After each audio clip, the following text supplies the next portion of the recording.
এই গ্রামটির নাম হয়েছে ইসলামপুর। এই গ্রামটির অনেক গরিব দুঃখী একটি ভিক্ষুক ছিল। সে গ্রামে গ্রামে যে ভিক্ষা করত। ভিখারির নাম ছিল রাসেল। সে গ্রামে গ্রামে ঘুরে ঘুরে মানুষের ঘরে ঘরে যেয়ে কিছু চাউল সবজি জোগাড় করে তার পরিবারটা ভালোভাবে চলাইতো।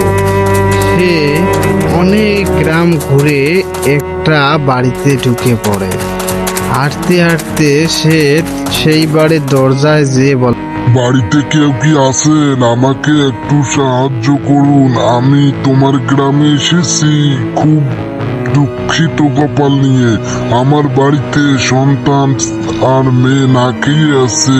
ঠিক আছে বাবা, ওখানে একটু দাঁড়ান, আমি যাচ্ছি। যে তোমাকে রেখে কি সাহায্য করা যায় দাঁড়ান, আমি যাচ্ছি।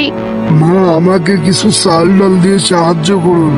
তারপর রাসেল ফকির ওই বাড়ি থেকে ভিক্ষা নিয়ে তারপরে রাস্তা দিয়ে যাইতেছিল। তারপর হঠাৎ এক পুরোনো বন্ধুর সঙ্গে দেখা হয়। কিরে বন্ধু, তোকে অনেক দিন পর দেখলাম, তোর এই হাল করে? আমি তো তোকে আগে ভালোই দেখতাম আর ভালোই কাজ কাম হইতো, এখন আবার অন্য রূপে দেখতাছি। কেন বন্ধু, তোমার কোনো অসুবিধা হয়েছে নাকি বলো তো? আমার খুব খারাপ লাগতাছে। বন্ধু, আর কি বলবি, আমার পোড়া কপাল। তুই দেখা করার পর থেকে তারপরে 1 মাস পর আমি বেমারে পড়ে যাই। সে থেকে কি করবে বন্ধু, সব আল্লাহর ইচ্ছা।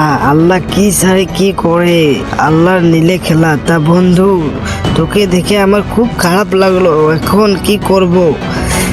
তোর তো হাত পা স্মৃতিশক্তি সব হারিয়ে ফেলেছিস। এখন কি করার, যা করতেছিস একটু ভালোভাবে করিস। তা বন্ধু থাক, আমি যাই। কথা বলে দুই বন্ধুই তারপর যাইতেছিল। সে গ্রামের দিকে যাইতো, সে ভিক্ষা করার লাইগা এইদিকে বন্ধু যায় বাড়িতে। এইদিকে তার মা আর বাচ্চারা তারা অনেক খিদায় কাঁদতেছিল। তখনই আরে সুমন আর মিম, তোরা এইভাবে পেশাল করতেছিস কেন? আমি তো বাড়ি এসে দিয়েছি। বাবা এসেছে, বাবা এসেছে। বাবা তুই এসেছিস, ভালো হয়েছে। তা হাত গুলো ধুয়ে আয়, আমি হাত ধরছি।